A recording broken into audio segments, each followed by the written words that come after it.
Tuhan bersamamu. Inilah Injil suci menurut Lukas. Pada waktu itu Yesus sedang berdoa di salah satu tempat. Ketika ia berhenti berdoa, berkatalah seorang dari murid-muridnya kepadanya, "Tuhan, ajarlah kami berdoa, sebagaimana Yohanes telah mengajar murid-muridnya." Maka Yesus berkata kepada mereka, "Bila kalian berdoa, katakanlah, Bapa, dikuduskanlah namamu, datanglah kerajaanmu. Berilah kami setiap hari makanan yang secukupnya, dan ampunilah dosa kami, sebab kami pun mengampuni yang bersalah kepada kami. Dan janganlah membawa kami ke dalam pencobaan." Demikianlah sabda Tuhan.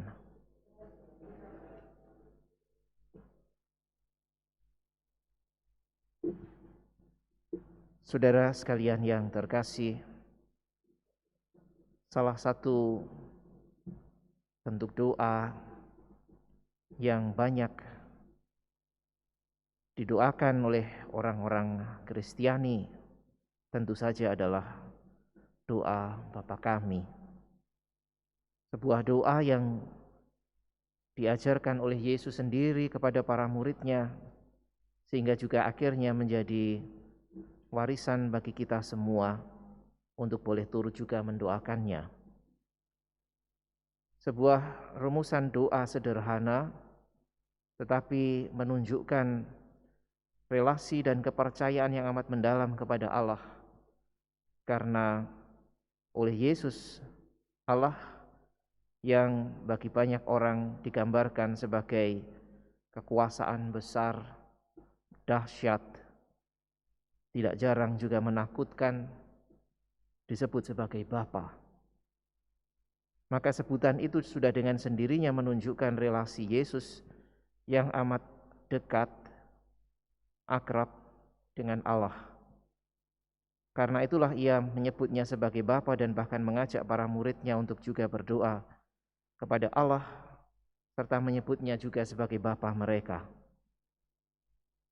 Bapa yang kudus tetapi sekaligus dekat dan akrab. Sesuatu yang besar tetapi sekaligus juga amat dekat. Maka doa ini mengajak setiap orang yang mendoakannya untuk juga mengakui di satu sisi kebesaran Tuhan, tetapi juga kedekatannya. Bukan hanya kedekatan, tetapi juga bahwa kekuasaannya adalah kekuasaan yang hendak ditegakkan dan senantiasa dihadirkan di bumi. Karena itu juga pada setiap kebutuhan, Yesus pun mengajak para muridnya untuk berani memohonkannya kepada Bapa itu. Setelah menguduskan namanya, maka para murid juga diajak untuk boleh juga memohon apapun yang dibutuhkan dengan secukupnya. Sebuah istilah yang tentu saja mengajak para murid untuk tahu diri bahwa permintaan kepada Bapa bukanlah permintaan misalnya untuk ditimbun, untuk menjadi sesuatu yang akhirnya dimiliki sendiri, dan bahkan menjadi mungkin akumulasi kepemilikan. Tetapi Yesus mengajak para murid untuk mengatakan misalnya, "Beri kami setiap hari makanan yang secukupnya."